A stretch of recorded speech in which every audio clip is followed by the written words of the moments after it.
আজকে আমি আপনাদের সাথে কাঁঠাল ভাজি রেসিপি শেয়ার করব।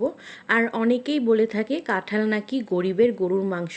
আসলে কি কাঁঠাল কি গরুর মাংসর মতোই টেস্ট? আর এটা কেমন টেস্ট এটা আমি আপনাদের সাথে ভিডিওর শেষে শেয়ার করব। তো এখানে আমি প্রথমেই কাঁঠালগুলো কেটে ভালো করে ধুয়ে নিয়েছি। তারপর এখানে লবণ হলুদ দিয়ে এটা একটু হালকা ভাপ দিয়ে নেব।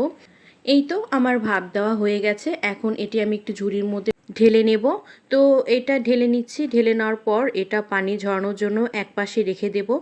এখন একটি কড়াইয়ে পরিমাণ মতো তেল দিয়েছি। আমি এখানে সরিষার তেল ব্যবহার করেছি। সরিষার তেল দিলে একটু বেশি মজা হয়। তো এখানে তারপর পরিমাণ মতো পেঁয়াজ, কাঁচামরিচ, শুকনো মরিচ সব কিছু দিয়ে ভালো করে ভেজে নেব।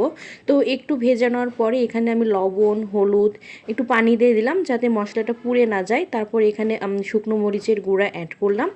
এরপর আদা রসুন বাটা এর মধ্যে দিয়ে দিলাম। এটা এখন ভালো করে কষাতে হবে।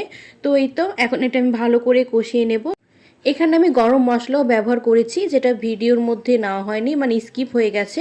যাই হোক, তারপর আমি আগে থেকে ভাপ দেওয়া কাঁঠালগুলো এই মশলাগুলোর মধ্যেই দিয়ে দিলাম। এখন ভালো করে নেড়ে চেড়ে নিতে হবে যাতে সব মশলাগুলোই কাঁঠালের সাথে ভালো করে মিশে যায়। আগে যেহেতু এটা ভাপ দিয়ে নিয়েছি, যার কারণে বেশি পানি দেওয়ার প্রয়োজন পড়ে না। তো এই তো আমি অল্প পরিমাণে পানি দিয়ে ঢাকনা দিয়ে ঢেকে এটা রান্না করব। আমি কিন্তু বারবার ঢাকনা তুলে তুলে এটা নেড়ে দিয়েছি, কারণ বারবার যদি নেড়ে দেওয়া না হয় তাহলে কিন্তু এটা পুড়ে যেতে পারে।